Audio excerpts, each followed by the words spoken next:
11 अप्रैल 2017 इस्लामाबाद की एक शांत सुबह। सड़कें सामान्य थी, लोग अपने काम पर जा रहे थे, लेकिन अचानक पाकिस्तान की टीवी चैनलों पर एक ब्रेकिंग न्यूज चमकी। भारत का एक जासूस गिरफ्तार। नाम बताया गया कुलभूषण जाधव। उस क्षण किसी को अंदाजा नहीं था कि यह घटना सिर्फ एक गिरफ्तारी नहीं, बल्कि दशकों से चल रही एक खामोश जंग की झलक है। एक ऐसी जंग जो सीमा पर नहीं, बल्कि पहचान, कोड नाम, नकली पासपोर्ट और अदृश्य मिशलों के सहारे लड़ी जाती है। ये कहानी है उसी छाया युद्ध की, रॉ और आईएसआई के बीच की उस प्रतिद्वंदिता की, जो कभी अखबारों में पूरी तरह नहीं लिखी जाती, लेकिन इतिहास के हर बड़े मोड़ पर उसका असर दिखता है। 1968 भारत ने एक नई खुफिया एजेंसी की स्थापना की, रिसर्च एंड एनालिसिस विंग यानी रॉ। इसकी नींव रखी RN काओ ने। 1962 के चीन युद्ध और 1965 के पाकिस्तान युद्ध ने भारत को यह सिखा दिया कि बाहरी खतरों के लिए अलग, संगठित और पेशेवर खुफिया तंत्र जरूरी है। दूसरी तरफ पाकिस्तान में 1948 से इंटर सर्विसेज इंटेलिजेंस यानी ISI सक्रिय थी। अफगान युद्ध के दौर में ISI को अंतर्राष्ट्रीय समर्थन भी मिला, जिससे उसकी क्षमताएं बढ़ीं। धीरे धीरे दोनों एजेंसियां सिर्फ जानकारी जुटाने तक सीमित नहीं रहीं, वे एक दूसरे की रणनीतियों को समझने, रोकने और कमजोर करने के प्रयासों में लग गईं। और यहीं से शुरू हुई एक ऐसी जंग जिसे आधिकारिक तौर पर कभी घोषित नहीं किया गया, लेकिन जो लगातार चलती रही। 1971 बांग्लादेश मुक्ति संग्राम। ये वो दौर था जब खुफिया जानकारी ने इतिहास की दिशा बदल दी। रॉ ने मुक्ति वाहिनी को प्रशिक्षण और लॉजिस्टिक सहयोग दिया। जमीनी सूचनाओं ने भारतीय सेना को रणनीतिक बढ़त दिलाई। इस युद्ध के परिणाम स्वरूप बांग्लादेश का जन्म हुआ। ये भारतीय खुफिया तंत्र की एक बड़ी सफलता मानी जाती है, लेकिन हर सफलता के साथ प्रतिद्वंदी और अधिक सतर्क हो जाता है। पाकिस्तान ने भी अपनी खुफिया गतिविधियों को और तेज किया। 1970 का दशक। एक युवा भारतीय पाकिस्तान पहुंचता है, नाम रविंद्र कौशिक। वो अपनी पहचान बदलता है, भाषा सीखता है, समाज में घुल मिल जाता है। धीरे धीरे वो पाकिस्तानी सेना में अधिकारी बन जाता है। वर्षों तक वो संवेदनशील जानकारियां भारत तक पहुंचाता है, लेकिन 1983 में वो पकड़ा जाता है। उस पर जासूसी का मुकदमा चलता है।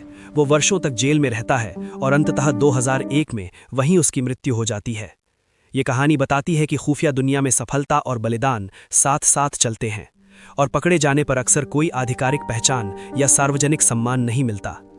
1990 का दशक। सीमा पार गिरफ्तारियां बढ़ती हैं। सरबजीत सिंह का मामला सामने आता है। पाकिस्तान का दावा था कि वो जासूस था। भारत का कहना था कि वो गलती से सीमा पार कर गया किसान था। सच्चाई के अलग अलग दावे रहे हैं, लेकिन 2013 में जेल में हमले के बाद उसकी मृत्यु ने यह दिखा दिया कि ये खामोश जंग कितनी व्यक्तिगत और दर्दनाक हो सकती है। 1999 कारगिल। पहले चरण में घुसपैठ का पूरा अंदाजा नहीं लग पाया, लेकिन बाद में खुफिया समन्वय मजबूत हुआ। इस युद्ध ने दिखाया कि सूचना की कमी कितनी महंगी पड़ सकती है और सटीक सूचना कितनी निर्णायक हो सकती है। 26 नवंबर 2008 मुंबई। एक समन्वित आतंकी हमला जिसने देश को झकझोर दिया। जांच में लश्कर-ए-तैयबा का नाम सामने आया। भारत ने अंतर्राष्ट्रीय स्तर पर दबाव बनाया। निगरानी और काउंटर टेरर ऑपरेशंस और सख्त हुए। हालांकि सार्वजनिक रूप से किसी गुप्त प्रतिशोध मिशन की पुष्टि नहीं हुई, लेकिन ये स्पष्ट था कि इस घटना के बाद खुफिया गतिविधियां और तीव्र हो गईं।